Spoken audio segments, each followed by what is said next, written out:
가기사는 증시 각도기. 안녕하세요. 전무투자 증시 아침판 안지원입니다. 네, 안녕하십니까. 포모장이 계속되고 있습니다. 네, 포모가 참 이렇게 무서운 건지 몰랐어요.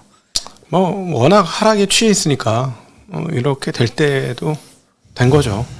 현재 아마 사람들이 모두 상승이야라고 생각하면 이번 장은 그때부터 재미없지 않겠습니까? 아마 1월 달에 재미가 없으신 분들도 꽤 주변에 있는 것 같고요. 반대로 네. 좀 많이 잃었던 거를 그나마 좀 만회를 많이 하기 시작했다라는 분들은 좀 나뉘는 것 같아요. 네, 오늘 같은 날은 그냥 편안하게 투자하셨던 분들은 되게 그냥 시장을 아웃퍼폼하고 좋았는데 구석탱이 들어가신 분들은 지금 상당히 어려울 것 같아요. 시장 커버하기가 보통 어려운 게 아니네. 네, 오늘 반도체는 이거저거 다 올랐어요. 대형주든 그렇죠. 중소형주, 소부장 다 올랐는데 로봇주, AI 이런 것들이 많이 급등을 하고 은행주도 올랐고 2차전지도 좀 많이 반등을 했고 네. 근데 재미없는 것들도 좀 많이 있었던 것 같아요. 건설주나 통신주, 철강은 오늘도 좀 크게 좀 마이너스가 났습니다. 네, 그러니까 철강 그동안 많이 올랐어요, 사실. 네. 왜 올랐는지 모를 정도로 많이 올랐고. 야, 근데 로봇은 약간 테마네. 이거는 로봇 무섭습니다. 밸류에이션하고 이격도가 커졌습니다. 혹시 가지고 계신 분들은 주의를 요청드립니다. 밸류에이션하고 이격이 너무 커집니다. 지금. 네. 이게 언제까지 올라갈지는 아무도 모르지만 참 언젠가 끝이 오겠죠. 여기에 열광하는 사람들이 있는데요. 하여튼 테마입니다. 테마는 우리가 많이 경험했죠. 재작년에 게임주, NFT 이런 거 경험을 했습니다. 근데 한국은 계속 이런 게 있어요. 항상 있습니다. 이런 게 항상 있고 다음번에 또 어디로 가겠지만 열광해서 사람들이 몰려가기 시작할 때쯤이면 끝날 것이다.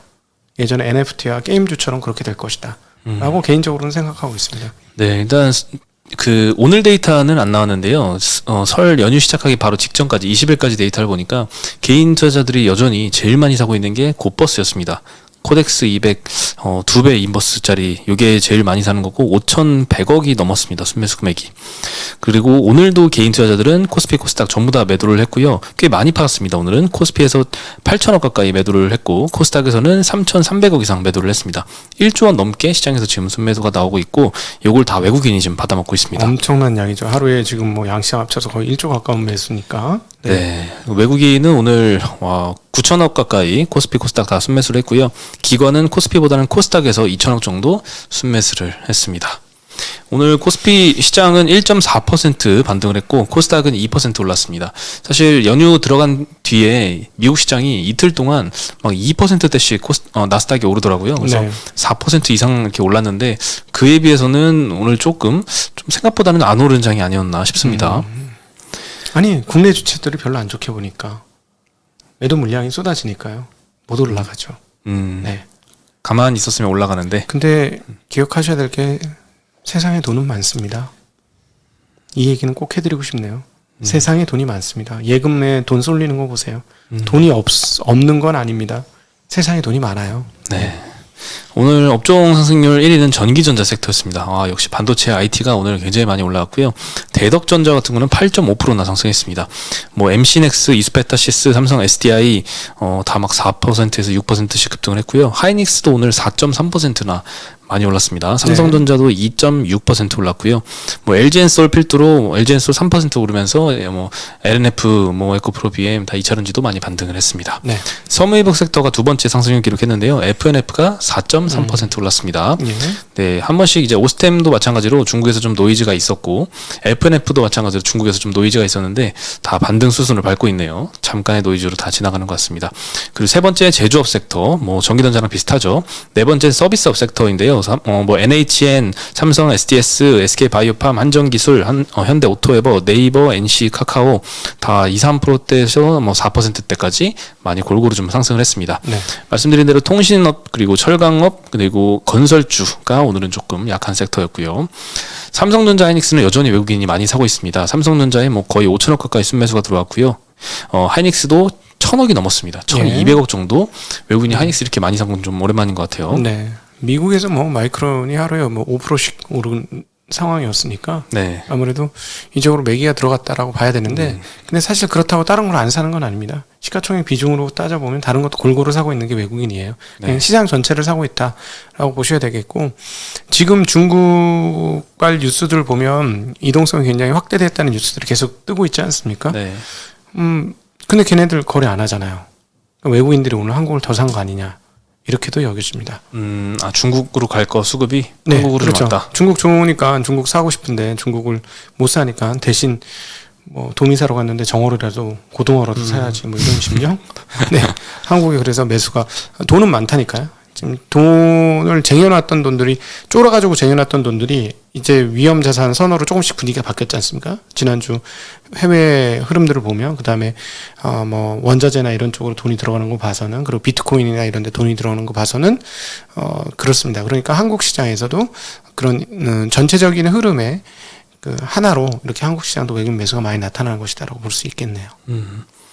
네, 그리고 오늘 사실 그 PEF에 따라서 PEF가 막 주주를 압박을 해서 대주주를 압박을 해서 조금 지배 구조가 좀 개선이 되는 것 같은 그런 업종들이 오늘 좀 많이 빛났는데요.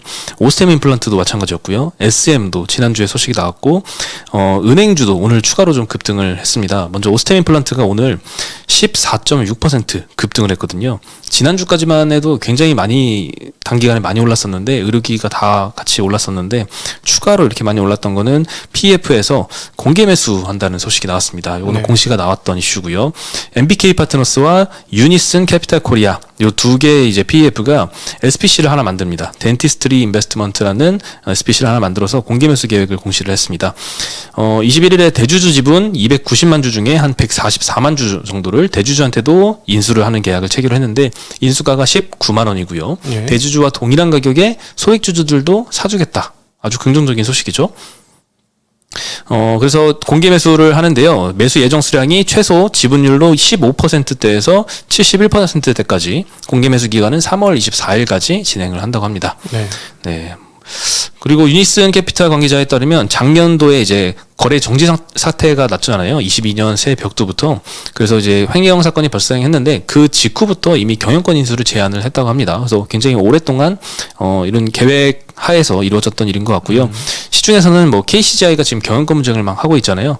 그래서 오히려 이 KCGI의 반대편에 서서 대주주의 백기사 역할을 하는 게 아니냐 이런 해석이 있었는데 요거는 좀 아니다. 우리는 옛날부터 경영권 인수를 제안을 했었다라고 답을 했습니다. 네. KCGI도 요거를 뭐 적대적으로 해석하는 게 아니고요. 한국을 대표하는 두 PEF가 투자하는 거는 이 회사 가치를 인정한다는 의미이다. 이들이 경영에 참여하면 기업 가치는 배가 될 것이다. 필요하다면 협의하겠다라고 언급을 했습니다. 저 가격에 팔아도 크게 남는 거 아닙니까? 19만 원에요. 네. 크게 그렇죠. 남을 것 같은데. 19만 원에 이거를 인수를 해도 훨씬 더 나중에 기업 가치가 더 크게 늘어날 거라는 확신이 있는 거죠. 이 사모펀드들이. 네, 사모펀드는 있고 KCGI는 팔면은 뭐 따봉 아니겠어요? 근데 KCGI는 뭐 판다는 얘기는 안 했습니다. 아마 더 계속 네. 가져갈 것 같습니다. 네. 네. 지금 오스템 임플란트가 최근에 많이 올라서 그렇지만 PER 막 10배 초반 정도에 거래되고 있었는데 KCGI가 얘기를 하는 이 임플란트 1위 스트라우만 하고 좀 많이 비교를 하더라고요.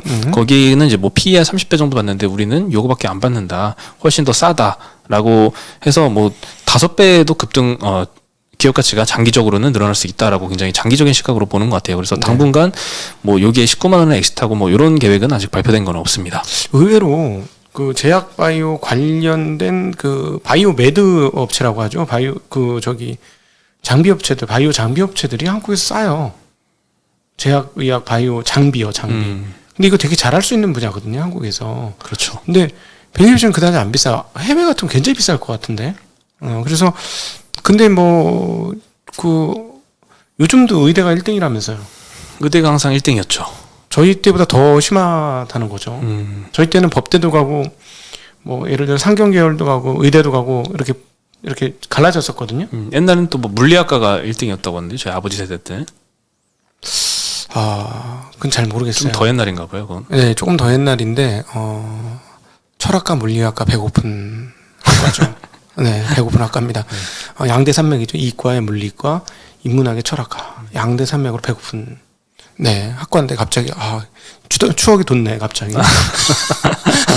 근데 어쨌든 이렇게 한국의 자원들이 다 그쪽으로 빨리 들어가는 거잖아요. 저는 개인적으로 아주 장기적으로 보면 이쪽에서 뭔가 승부가 난다 이렇게 보고 있습니다, 한국에서. 네.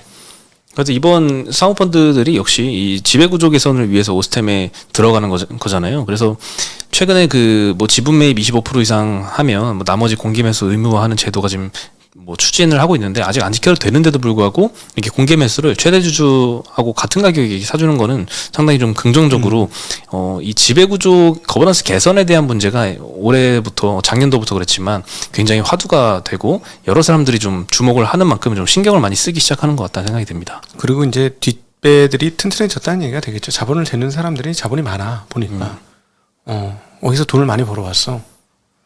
그 혹시 저희한테 자본 되실 분 있으면 연락 주십시오. 네. 네, 이제야 조금 네. 아, 진담. 네. 진담이. 네. 네. 네, 행동주의 재밌을 것 같긴 아, 합니다. 오늘 행동주의 잘할 수 있습니다. 네, 예. 행동주의 할 만한 기업들이 또 많잖아요. 많아 한국에. 아우 진짜 응원합니다. 나도 하고 싶어. 응원만 하지 말고 선수로 뛰고 싶어. 뭐 이런 마음 있죠. 네. 네, 그리고 이건 SM 같은 경우에는 온라인 파트너스가 계속 이제 주주 제안을 하고 있는데요. 지난주에 이미 이제 장 끝나고 장중에도 이미 나왔던 소식입니다. 그래서 지난주 금요일 날 이 발표 이후에 8% 급등했는데 오늘은 좀 엔터주가 다 같이 좀 하락장이어서 오늘은 좀 떨어졌습니다.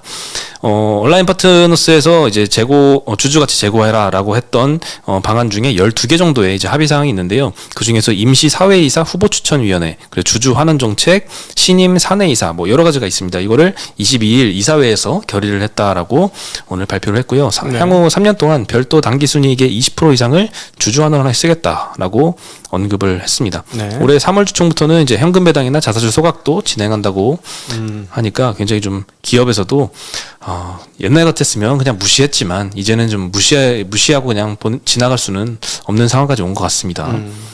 사실은 백미는 은행입니다. 그렇죠. 네, 은행에서 왜 제가 이걸 백미라고 표현하냐면요. 은행은 에이전트가 있고 주인이 없어요. 그 한국은 지난주 이번 설날 연휴에 그 일본 관련 했던 그 홍기빈 선생과의 대담에서 보시면 일본은 지배주주가 없는 시스템을 만들어 놨다 이렇게 했는데 딱 한국의 은행들이 그렇거든요. 그러면 주인이 없는 회사에 입김 센 사람이 계속 얘기하면 에이전트들은 말을 듣게 돼 있어요. 왜냐하면 자기 자리가 위태롭잖아요. 즉 경영자들이요. 근데 지금 현재 주인이 없다 보니까 누가 주인이냐면 한국의 은행은 나라가 주인이에요.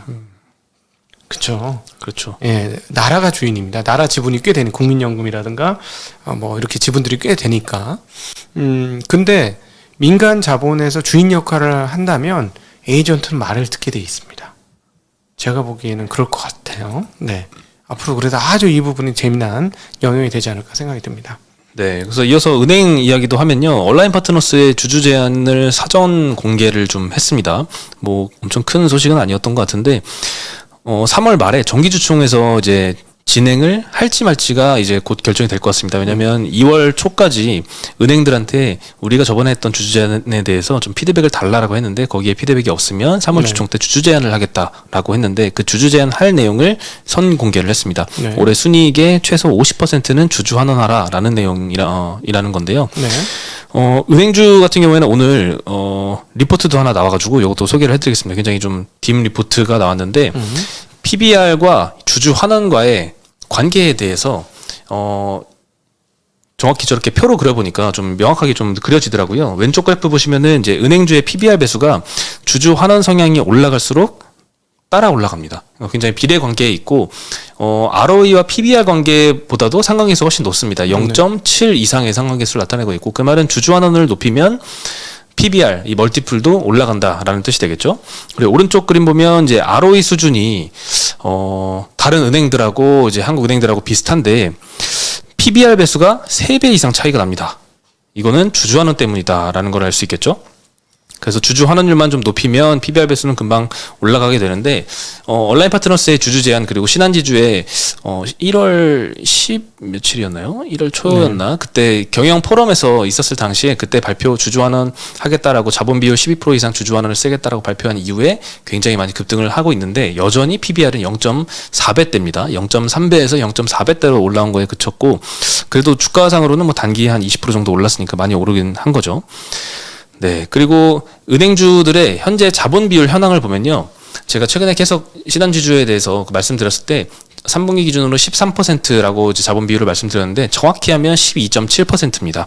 그리고 신한지주와 하나금융이 둘 다 12.7%고 KB금융이 12.6%. 요 세 개가 지금 가장 높은 상황이고요. 네. 제일 낮은 건 우리금융. 우리금융은 이제 금융당국이 권고하는 수준이 10.5%인데 요거보다 조금 넘긴 10.9%입니다. 그래서 계속 말씀드린 대로 주주하는 확대 여력이 좀 가장 부족하다라고 볼 수 있을 것 같고요. 또 하나 놀랐던 점은 JP모건과 CT가 자본 비율이 우리보다 훨씬 높은 것도 아닙니다. 12.5%, 12.2%니까 오히려 우리가 자본 비율이 더 높아요. JP모건 CT는 이제 일정 자본 비율 이상은 이제 주주 환원을 쓰겠다라고 오랫동안 이제 주주 환원 정책을 구사를 하고 있는 업체인데 네. 얘네들도 12.5% 정도니까 우리도 굳이 뭐 12.7, 막 13% 이런 자본 비율은 좀 너무 비효율적이다. 이걸 네. 좀 주주 환원에 쓰자. 이런 이야기가 당연히 나올 수 있겠죠.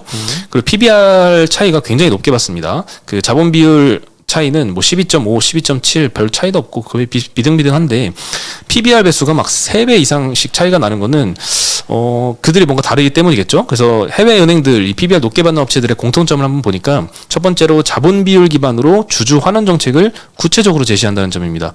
JP모건이 매분기 컨퍼런스 콜마다 목표 자본 비율이 얼마다 그리고 자사주 매입 규모 얼마로 하겠다를 계속 언급을 하고 있는데 작년 4분기 실적 컨퍼런스 콜에서도 자본 비율이 13.2%로 예상보다 한 분기 빠르게 13%를 초과 달성했기 때문에 120억 달러 자사주 매입 가능성이 있다. 이런 식으로 정확하게 언급을 해줬고요. 그리고 유럽은행 이제 BNP 파리바 같은 경우에도 자본 비율 목표를 12%로 딱 정했습니다.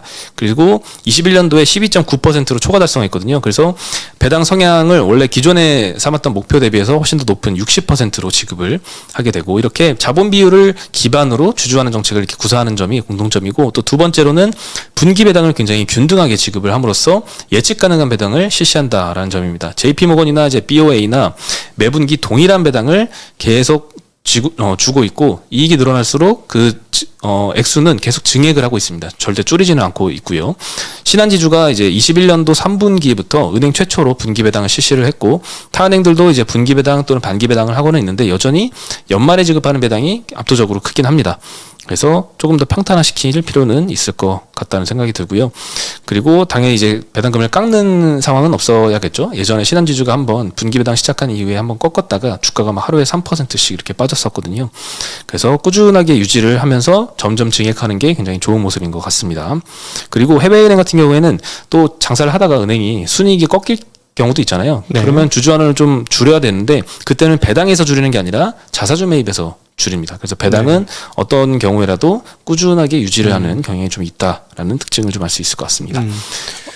예, 여기서 이제 하나 기억하셔야 될 게 아마 그 자본 비율 대비 이제 그러면 남는 자금을 다 주주 환원을 할 것이냐 그거라기보다도 이제 매년 버는 돈이 있잖아요. 그러니까 그 우리나라 은행에 지금 그 서구 은행들이나 이렇게 언급이 됐던 은행하고 비교했을 때 좋은 점 중에 하나가 순이익 창출 능력이 굉장히 뛰어납니다. 이익 창출 능력이 굉장히 뛰어나고 그 이익 창출이 확고해요. 그러니까 삼성전자처럼 들쭉날쭉하지 않습니다. 이익이. 뭐 미친 듯한 이익이 냈다가 적자 근처까지 갔다 이러지 않아요. 그냥 항상 꾸준하거든요. 그러니까 소위 말해서 ROE가 상당히 꾸준하게 나와요.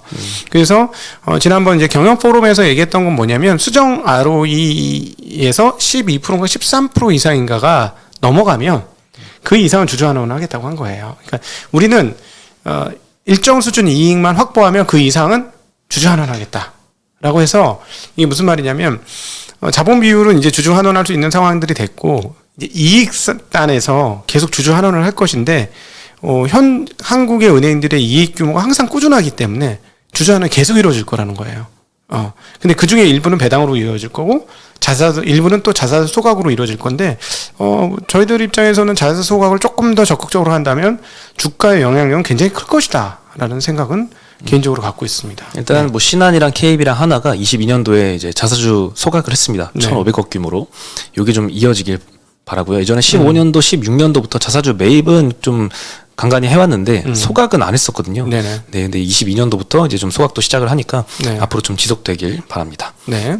오늘도 은행주가 죄송합니다. KB금융이 2.6% 상승했고요. 신한지주, 하나금융, 우리금융이 1.7%, 1.5%씩 많이 올랐습니다. 네. 은행주가 매일 1, 2%씩 오르면 이것도 굉장히 많이 급등한 거죠, 예전에 비해서. 네, 그럼요. 대단한 거죠. 네. 네. 마지막으로 오늘 반도체 주들 굉장히 많이 급등을 했는데 최근에 삼성전자가 TSMC 따라잡기 위해서 EUV 펠리클 자체 수급에 사활을 걸고 있다 이런 이야기가 많이 돌면서 오늘 FST랑 SNS텍이 연내 양상 가능할 것으로 좀 기대가 됩니다. 그래서 오늘 급등을 했는데요. 이들 공통점이 삼성전자가 직접 지분 투자를 한 기업들입니다. 예. 요즘에 삼성전자가 직접 지분 투자만 하면 굉장히 많이 급등을 하고 있는데 레인보우 로보틱스도 지분 10% 삼성전자가 취득하면서 그때도 많이 급등을 했지만 오늘도 상한가를 기록을 했고요. 네. FSD는 삼성전자가 지분 7%를 매입을 했고 SNS텍은 지분 8% 정도 매입을 했습니다. 네. 그리고 삼성 파운드리도 요즘에 이제 조금 되살아나기 시작하는 것 같아요. 투심이. 삼성 파운드리하고 협력하는 이제 디자인하우스 업체들 AD 테크놀로지, 가온칩스, 코아시아 이들도 요즘에 좀 많이 반등을 하고 있고요. 네. 특히나 이들은 이제 최근에 아무리 반도체 불황이다 언제가 저점인지 모른다라고 하는데도 50명, 100명씩 신규 채용을 계속 하고 있다고 합니다. 예. 그러면서 설계 엔지니어를 계속 확보를 하면서 미래를 준비를 하고 있는 것 같습니다. 여기 이제 모르시는 분을 위해서 말씀을 드리면은 그 파운드리의 밑단에 팹리스하고 파운드리하고 연결이 되는데 팹리스하고 파운드리 중간에서 다리 역할, 가교 역할을 하는 걸 디자인하우스 또는 칩리스 업체라고 합니다. 뭐냐면 쉽게 얘기하면 삼성 파운드리가 어떤 구조로 양산이 되는지에 대한 코드를 가지고 있어서 팹리스 업체들이 디자인을 해가지고 오면 설계를 해가지고 오면 요 설계는 이렇게 바꾸셔야 되고 요 설계는 저렇게 바꾸셔야 돼요 하고 가이드를 해주는 애들이 있거든요. 이게 이제 TSMC는 VCA인가요? 밸류 체인 어쩌고 저쩌고로 어소시에이션인가 뭐 이렇게 돼요. 그러면서 그게 많은 게 TSMC의 강점이에요. 대만 쪽에. 예, 대만 TSMC가 강한 거는 그게 원천이기 때문에 파운드리 원천 회사이기 때문에 그 VCA가 엄청 많아요. 근데 한국은 이게 없는 거예요. 그래서 지금 말씀해 주셨던 바로 그 회사들이 한국의 그런 VCA 같은 이건 좀 다르게 부릅니다. 한국에서는 다르게 부르는데 이게 이제 막 세워지기 시작했다라는 것이죠. 이게 많아질수록 삼성 파운드리가 강해진다 이렇게 생각하시면 될 것 같습니다. 네, 예전에 수율 3나노 수율 많이 올라왔다라고 말씀드렸는데 요즘에는 언론 보도를 보면은 그 얘기가 진짜로 좀 나오고 있는 것 같아요. 삼성 3나노 수율이 60% 갔다 TSMC는 더 높은 수치가 거론이 되고 있지만 정확히 그 수치가 맞다 틀리다보다는 예전보다는 굉장히 빠른 속도로 올라오고 있다는 건 좀 사실인 것 같습니다. 네, 한꺼번에 다 먹을 수는 없겠습니다만은 계속 업력을 키워가면 좋아지는 거니까요. 근데 시장은 살아 있어요. 시장은 계속 성장하는 시장이니까. 네. 네, 오늘 소식은 여기까지고요. 저희는 내일 다시 인사드리겠습니다. 안녕. 네, 오늘 중국 마감은 없습니다. 네, 휴장입니다.